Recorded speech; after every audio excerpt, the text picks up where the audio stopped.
Hello, నా పేరు లక్ష్మీ చిన్నయ్య అండి. చెప్పండి లక్ష్మి గారు.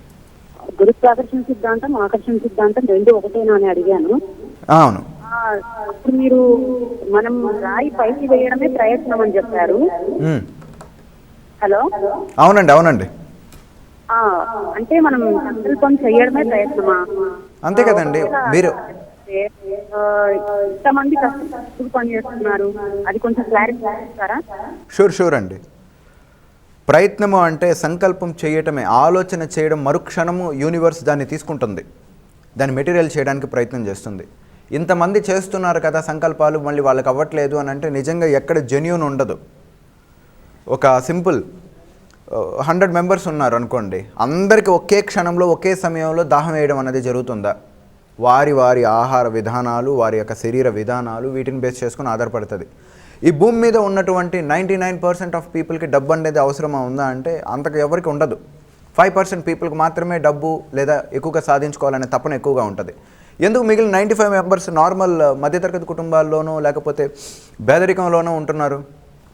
ఏమందరూ చేంజ్ అవ్వచ్చు కదా. సంకల్పించడం అన్నది ఎవరికి చేత కాదండి. It's a very impossible thing. అంత ఈజియెస్ట్ కాదు. భారతదేశానికి ప్రధాని ఒకరే ఉన్నారా? 10 మంది ఉండొచ్చు కదా. సంకల్పం అది. అతను మాత్రమే బలంగా కోరుకుంటాడు. మిగిలిన వాళ్ళు కోరుకుంటారు, కానీ వాళ్ళకి నమ్మకం లేదనమాట ఆ కోరికల మీద. మేము చేయగలుగుతాము అని చెప్పి అనుకుంటే ఎవరన్నా అవ్వచ్చు. ఇదేదో పెద్ద అసాధ్యమైన థింగ్ ఏం కాదు. 100 మంది ఉంటారా అని చెప్పేసి నన్ను అనడానికి లేదు. ఎందుకనంటే ఆ సంకల్పం, ఒక బలమైన సంకల్పం ఉంది అని అనుకోండి. ఇప్పుడు ఫర్ ఎగ్జాంపుల్ నేనే కావాలి అని అనుకున్నాను అని అంటే అది ఖచ్చితంగా అయిపోద్ది. ఎందుకు అవుతుంది అని అంటే నేను అవ్వాలనే కాదు, ఎవరైనా అవ్వాలి అని అనుకుని బలంగా అనుకున్నారు అంటే ఖచ్చితంగా జరగడానికి అవకాశం ఉంటుంది.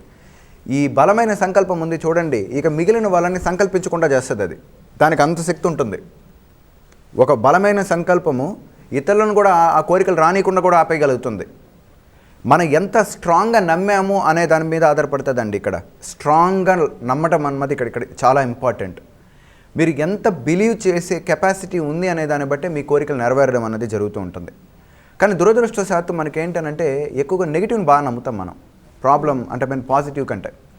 ఒక వ్యక్తికి హార్ట్ స్ట్రోక్ వచ్చింది అని అనుకోండి, ఇమ్మీడియట్లీ బంధువులందరూ ఫోన్ చేసి ఇది ఎగిరేటట్టున్నాడు అని చెప్పి ఆలోచిస్తారు. కానీ లేదు ఈయన ఏదో వచ్చింది, జస్ట్ అది ఒక స్ట్రోక్, అది దాని గురించి ఎందుకు ఇంత వరి, రేపు మార్నింగ్ నుంచి ఆయన లేచి నడుస్తాడని చెప్పి ఎంతమంది గ్యారంటీగా ఉంటారు?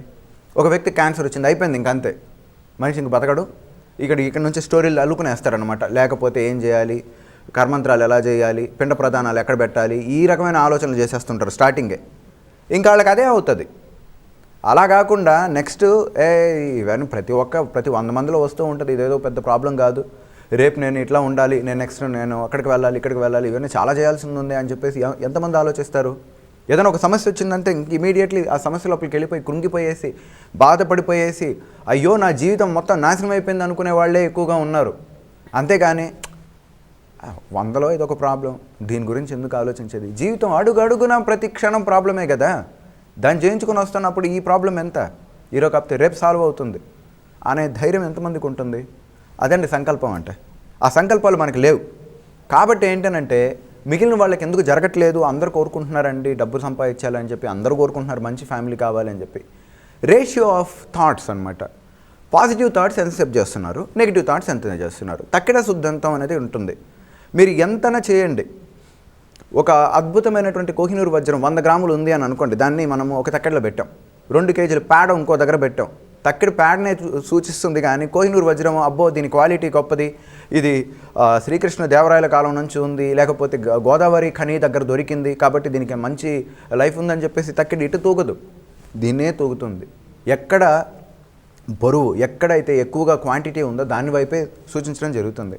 వీళ్ళందరికీ రావట్లేదే అని అంటే కారణం because of the reason positive కంటే నెగిటివ్ ఎక్కువ ఆలోచిస్తున్నారు. ఎక్కువగా నెగిటివ్ అడిగితే అదే ఇవ్వడం జరుగుతుంది ప్రకృతి. సో ఇలా ఆధారపడుతుందండి.